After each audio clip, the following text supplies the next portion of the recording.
Why don't you just tell us about yourself? I'm Liz Ringus, and I'm here in Barnwell. I have my own pottery studio here and gallery where I feature not only my work, but the works of about 30 some odd other artisans. And I've been a potter for about 48, almost 49 years. It's one of my passions is working with clay.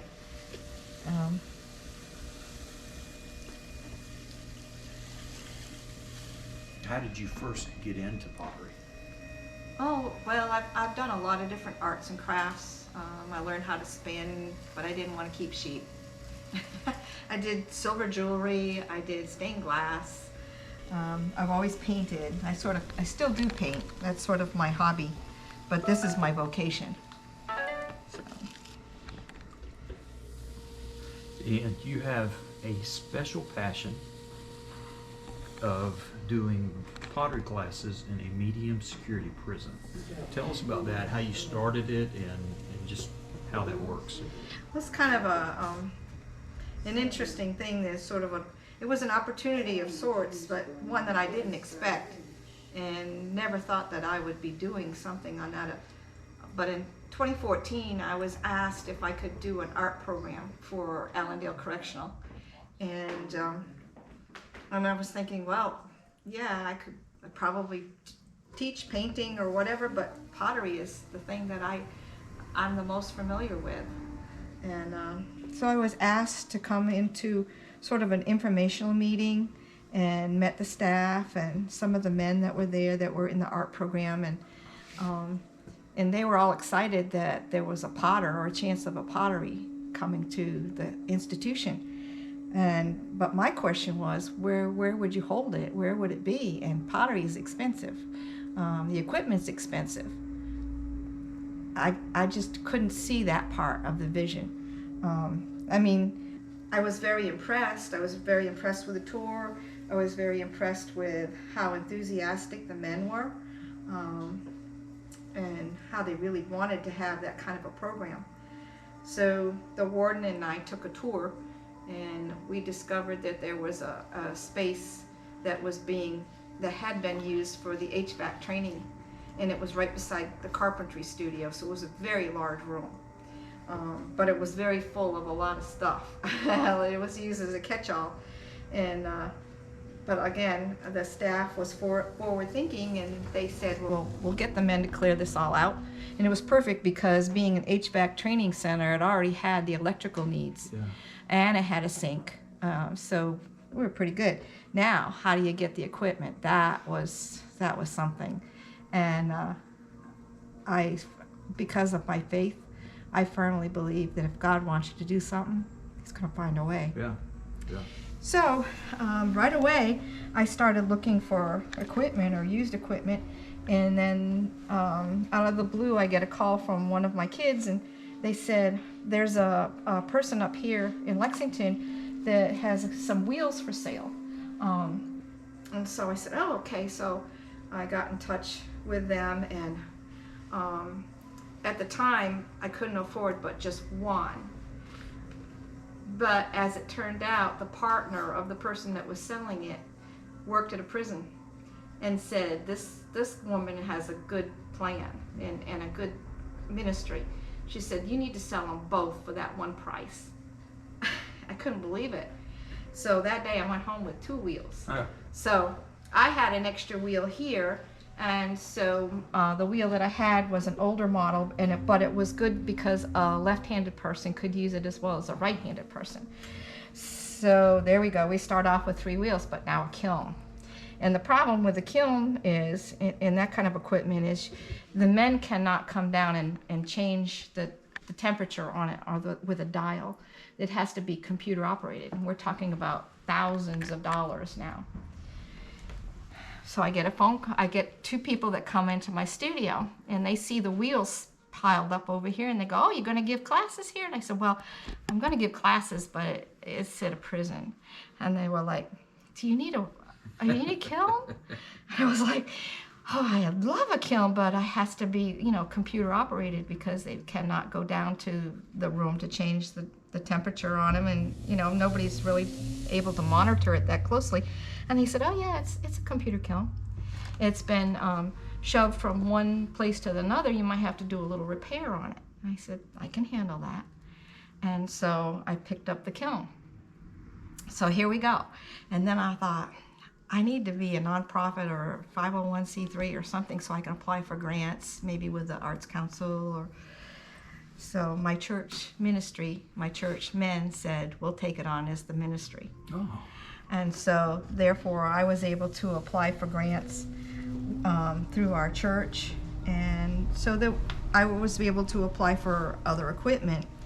And then also through donations, through the different church members and all, we were able to start an account for the Jeremiah program. And I named it the Jeremiah 18 program because that's the part in the Bible where it talks about a transformation, where Jeremiah is told to go to the potter's house. And the message that God was giving was that the potter was working diligently, and then all of a sudden the pot got messed up. But the potter was able to then reform it into something useful. And so that's where our Jeremiah name comes from. And I will say I'm a little claustrophobic, so the very first time I went in to give the class and actually had to have all those doors closed behind me, and it was different. But this is the kind of program, first of all, you have to have the mindset of an institution that has programs, that is open to having volunteers. And then you have to have the volunteers in the different subjects that are willing to come in. I was hoping that maybe I could contact other potters to see if, because I didn't envision myself being there forever, or it would be nice to have other artists with their techniques, give examples of what they do. That was hard. Never could find anybody that, you'd say that one stumbling block, well, would you like to come in as a guest to the prison? And they'd say, nope. So it changed my mindset too. Because you don't think of a prison as being a place where there should be transformations, but that's what should happen. You don't want the same thing happening over and over again where these people are being reincarcerated each time because they get out and they don't know any other life and they go back to crime. So, but the one thing about working with clay is a teacher on its own, and the men quickly learn patience.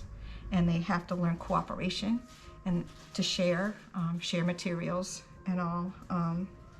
And the patience that things don't always come out the way you think they do. You think you might put something in the kiln beautiful, and then the fire just completely changes it to maybe to the better, and sometimes not so good. But the guys love it.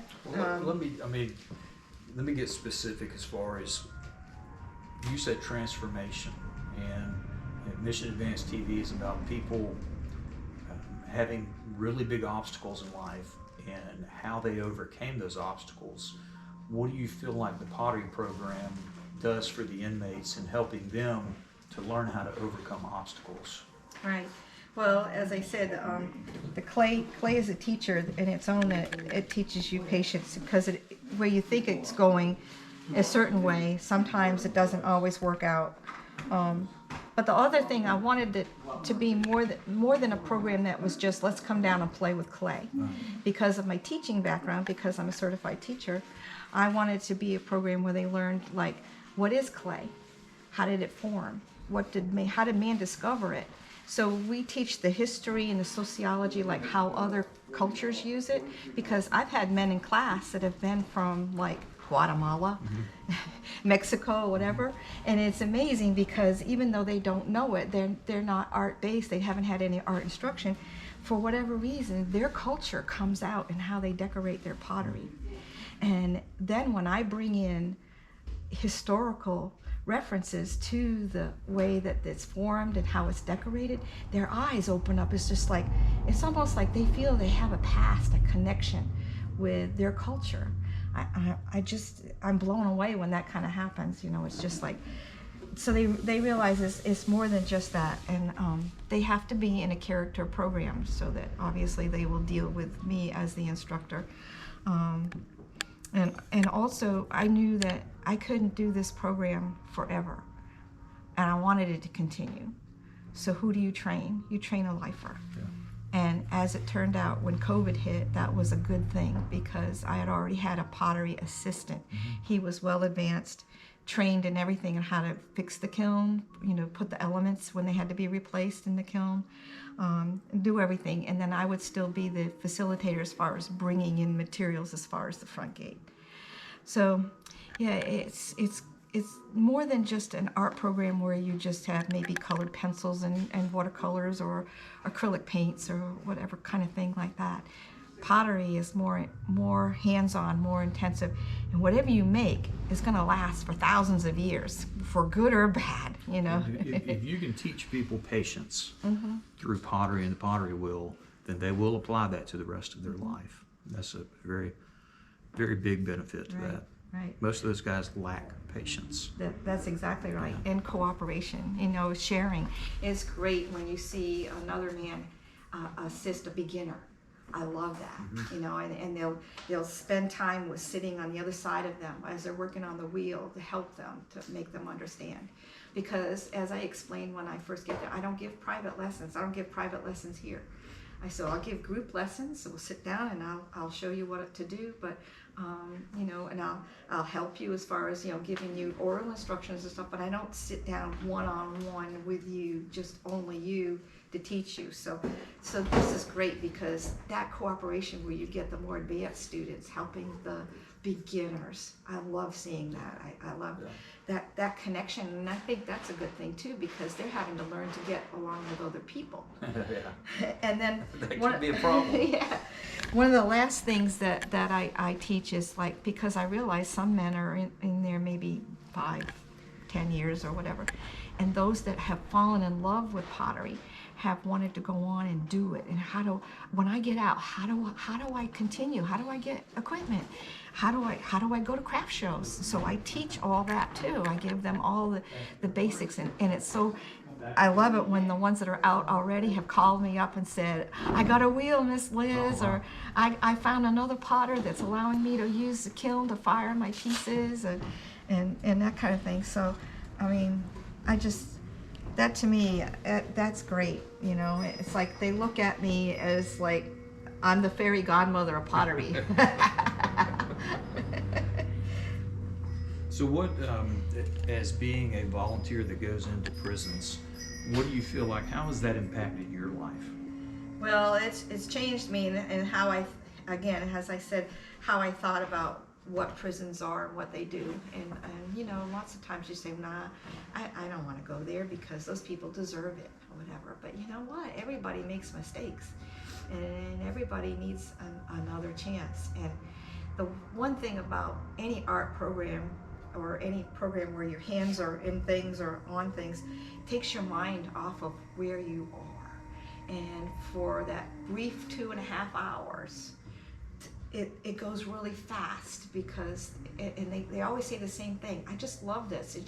I'm not thinking about that I'm in prison. I'm not worried about whatever's going on right now. I'm just focused on just making pottery, and it's that, I guess, the sense of pride that they have when something comes out of the kiln and they're really happy with how it looks. And so last, if anybody wanted to help you, anybody watching, if they wanted to help you, is there some way they could support you? Well, our church, the Church of the Holy Apostles in Barnwell, is the mission supportive of the Jeremiah 18 program at Allendale Correctional.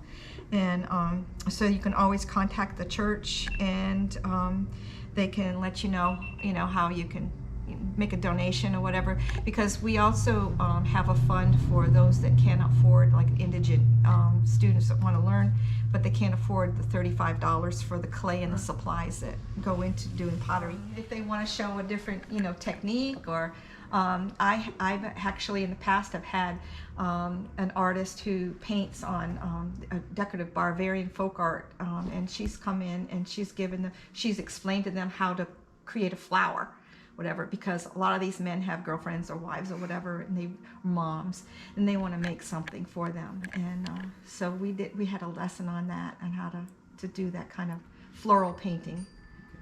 So we can put the information for the church in the description. And you said you had a YouTube channel. Yes. We'll also put that in the description if anybody wants to go on there. And Sure. And you said there's tutorials and other different things. Yeah, so I show a lot of different things that I did during COVID. There were some of the programs or some of the explanation of different techniques we've done in the class for the guys. So, yeah. Well, thank you very much for sitting down and talking with us and Yeah. showing me how to make a pot. I don't know what it is. I just didn't make it. It looks very good. Thank you.